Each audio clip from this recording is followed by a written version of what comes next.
WB SSC group D cut off কি সব জায়গায় সেম? জোন অনুযায়ী কতটা চেঞ্জ হয় জানো? আজকে ডিস্ট্রিক্ট বা জোন ওয়াইজ পুরো অ্যানালাইসিস করব। অনেকেই ভাবে কাট অফ সব জায়গায় একই, কিন্তু অ্যাকচুয়ালি জোন অনুযায়ী চেঞ্জ হয়। চলো আগে বুঝি কেন জোন অনুযায়ী কাট অফ চেঞ্জ হয়। কিন্তু আসল প্রশ্ন হলো জোন অনুযায়ী কাট অফ কেন চেঞ্জ হয়? এখন বুঝি জোন অনুযায়ী কাট অফ কেন বাড়ে কমে। ক্যান্ডিডেট বেশি হলে কাট অফ বাড়ে, ভ্যাকেন্সি কম হলে কাট অফ বাড়ে,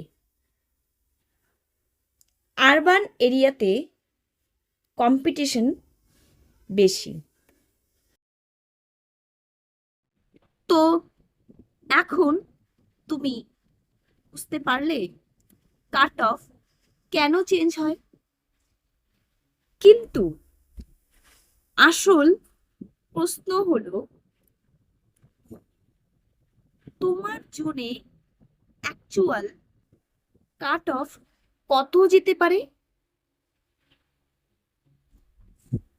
চলো এবার রিয়েল ডাটা দেখে নিই। এবার আসি অ্যাকচুয়াল জোন ওয়াইজ কাট অফে। হাই কম্পিটিশন জোন আনরিজার্ভ 34 থেকে 38 মার্কস, মিডিয়াম জোনে কাট অফ একটু কম,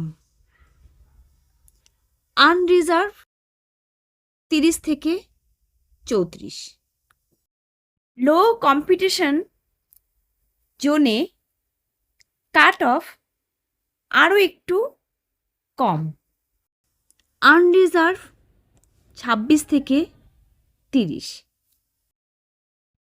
কিন্তু সেফ স্কোর কত হলে টেনশন ফ্রি? 35+ হলে তুমি সেফ জোনে থাকবে, 30 থেকে 34 হলে রিস্ক জোন। অনেক ফেক কাট অফ ইন্টারনেটে ঘুরছে, এগুলো ব্লাইন্ডলি ট্রাস্ট করো না।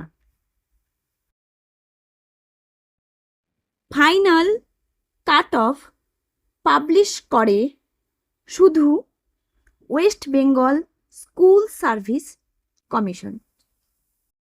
তোমার জোন কোনটা কমেন্ট করো। ভিডিওটি ভালো লাগলে লাইক, শেয়ার এবং চ্যানেলটিকে সাবস্ক্রাইব করো।